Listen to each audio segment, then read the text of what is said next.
is wildly offensive that you would accuse President Trump of not protecting American interest in our country when he is the president that has shut down our borders, unlike Joe Biden. President Trump has done everything to make America safe, and you asked me the question, and keep America safe. Will you appoint a special investigator to make sure that that foreign influence does not affect the policies of the United States of America? I'm not going to tell you what I will or will not do, other than I will do everything to keep the people of your state safe. What Senator Merkley was asking was simple and fundamental. Were there foreign interests at a private dinner the president held for the biggest purchasers of his meme coin? That's not gossip. It's a national security and ethics question. I want to know if, when the president held his dinner for 220 individuals who purchased the most of his meme coins, were there foreign interests attending that dinner? Senator, we're here to talk about the Department of Justice and my budget for the upcoming year. I would think that you would want to talk about the leader of the Sinaloa cartel, who was living in Oregon, one of the top leaders. I would think that that's what you would want to talk about with me. When we captured him, he had $3 million cash in his home. Attorney General, I know that you avoided the same question on the House side, but what we know is that many folks who attended this dinner were buying those coins because they wanted to influence U.S. policy.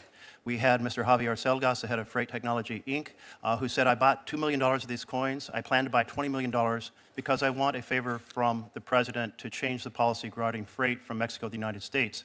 This solicitation of investments in his personal product, his meme coin, led to many people who were coming from foreign countries attending that dinner. Don't you think the American people have a right to know? And you said yourself you're very concerned about foreign influence on our government.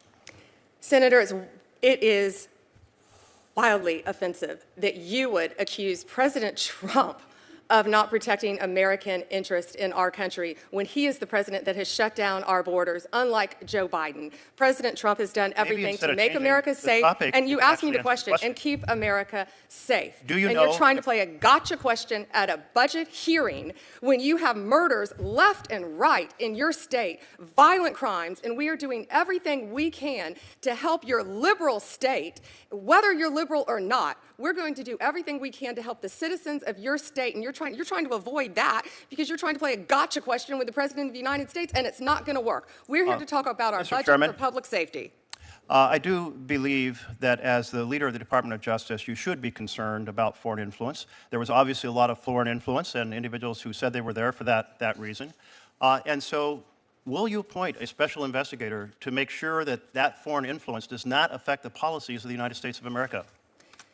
I'm not going to tell you what I will or will not do, other than I will do everything to keep the people of your state safe, even though you don't want to talk about anything to do with your state because of the crime in your state. You also voted no on the Laken-Riley Act.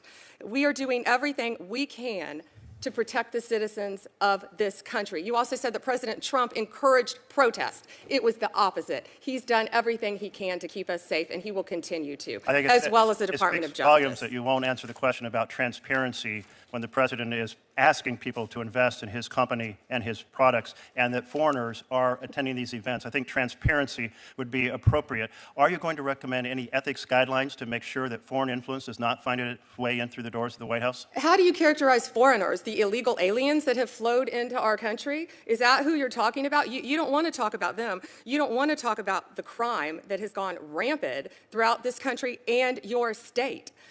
Well, you know, these hearings are a chance for us to ask questions, and I assure you I'm engaged in national security in many, many ways. But this also I am concerned about. And let me turn to a different piece of the puzzle, because the president also has another cryptocurrency called USD1. It is a stable coin. There was a request by UAE to produce AI chips that would go to UAE. The National Security Advisor of UAE is also the CEO of MGX. So after that request for those chips occurred, MGX then said, we will buy 2 billion, billion with a B, of the president's coins. And then the president went to the Middle East and said, we will get you those AI chips. Does this sequence of events in which a foreign government asked for a big favor, and we had previously banned these chips to UAE because of the national security concerns, then they buy $2 billion of the president's coins, and then the president goes to the Middle East and says, we will provide those chips? Does that sequence of events concern you about foreign influence on the United States of America? The foreign influence on America that I would be concerned about if I were you was the Mexican the Mexican national that resided in Oregon, who we just arrested, who had 384 pounds of methamphetamine. The foreign individual who I would be concerned about if I were a senator from Oregon is the Honduran drug trafficker who was residing in Portland for distributing fentanyl. The foreign national I would be concerned about if I was a Portland senator, an Oregon senator, is a Mexican national leader of a drug trafficking ring. Another one, fentanyl, firearms, fatal overdoses, all in your state. You have made your point. 57,700 fentanyl pills and stolen firearms in Oregon. That's what we should work together on, not gotcha questions during a budget Let me hearing recognize on Senator public safety. Merkley.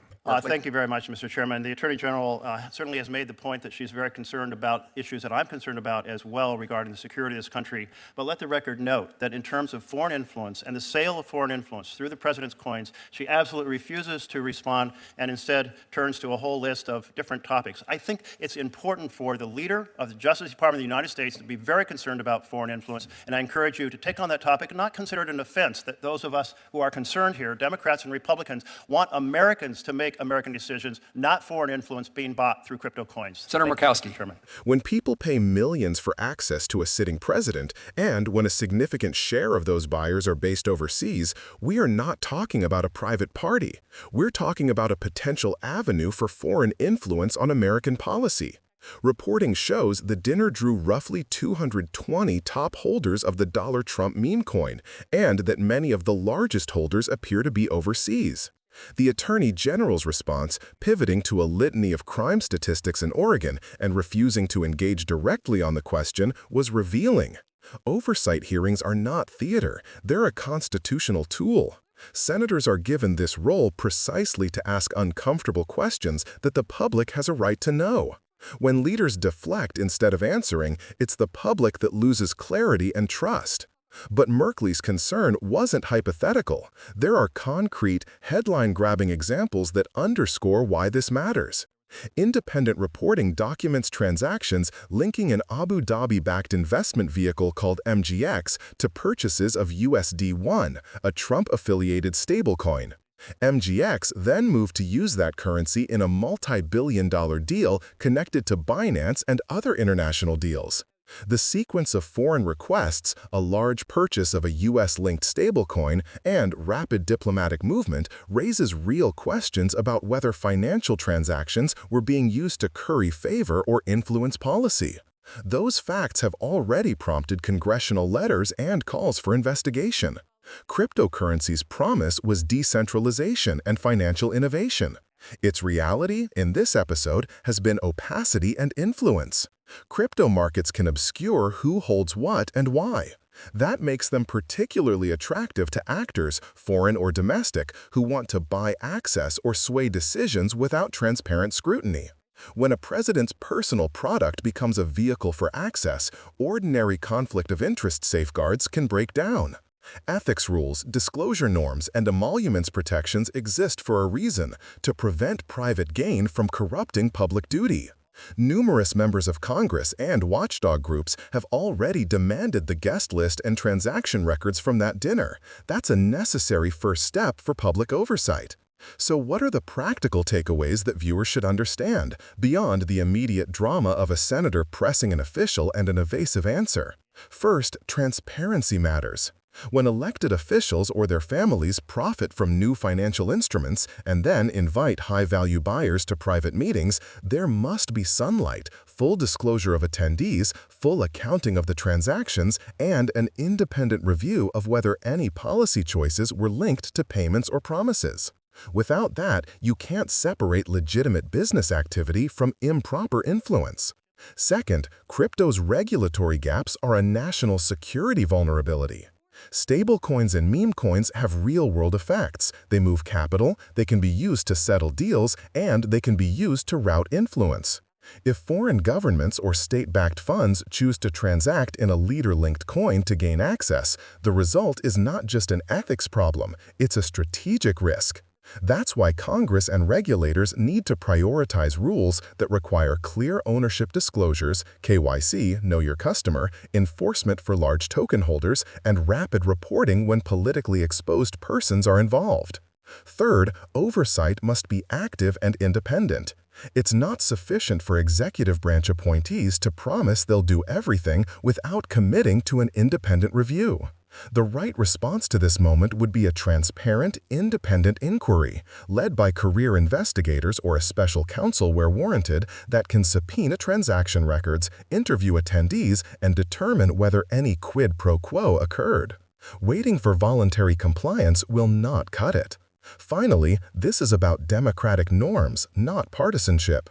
Senators of both parties have raised alarms. Watchdog groups and members of Congress are demanding records. That universal concern should be a red flag that something about this arrangement is structurally dangerous to democratic governance. If you want to help push for accountability, here's what you can do right now. Ask your representatives to support subpoenas for complete guest lists and transaction ledgers tied to any president-linked token.